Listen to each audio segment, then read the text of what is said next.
It's a lot of teams right now that are very deleterious. So this may be the right time for these fringe contenders or these contenders that you don't think are the best teams in their respective conference to go out and try to make a big deal.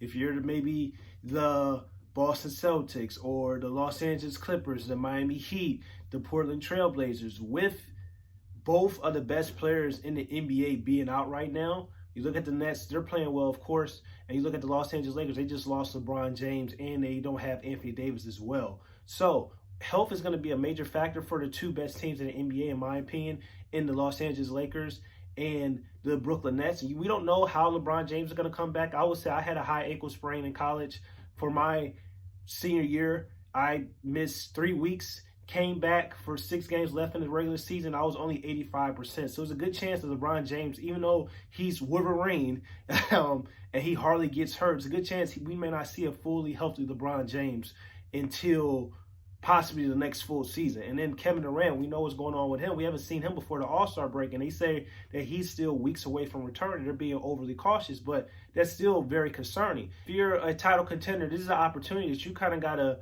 try to take advantage of. You got to try to go out and make a deal, or you got to try to put your team in the right position where when it comes playoff time, if some of the best teams in the Nets and the Los Angeles Lakers, if they're dealing with injuries, this is the best time for you to try to take them out and try to make, run at the finals. We saw like the Toronto Raptors. They went all in for Kawhi Leonard, and even though the Golden State Warriors were still the Golden State Warriors, Kevin Durant got hurt, and the Toronto Raptors still won a championship, won their first championship in franchise history. So if you're a team like the Clippers, you should be very active come to the trade deadline. If you're a team like the Portland Trailblazers 2 years ago went to the Western Conference Finals. Like, they need a wing. You go out and you try to make a move to try to put yourself in the right position. The Phoenix Suns, they're right now the second seed in the Western Conference.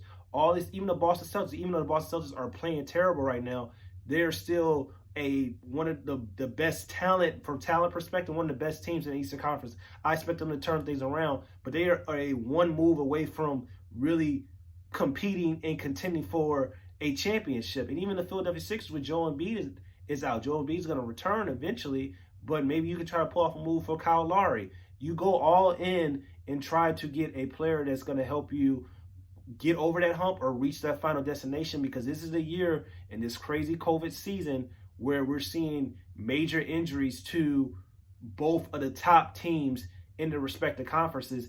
And LeBron James, like I said, it's a possibility that he may not come. Even if he comes back, he may not be healthy until the following season. Even Anthony Davis, even if he returns, we don't know how healthy he's going to be. Same thing that goes with Kevin Durant. Kevin Durant may return. He's going to return. We don't know how fully healthy he's going to be. And that we have to be very cautious of those things. So right now, if I'm the Clippers, I'm the Portland Trailblazers, if I am the Boston Celtics, if I'm the Miami Heat, that's another team. Miami Heat went to the championship last year. Miami Heat are one piece away from maybe, being a legit title contender for the next several years. I don't know what's going to happen in the trade deadline, but all I'm saying is, like, you have to put yourself in the right opportunity and give yourself the best chance, because this opportunity may not come again.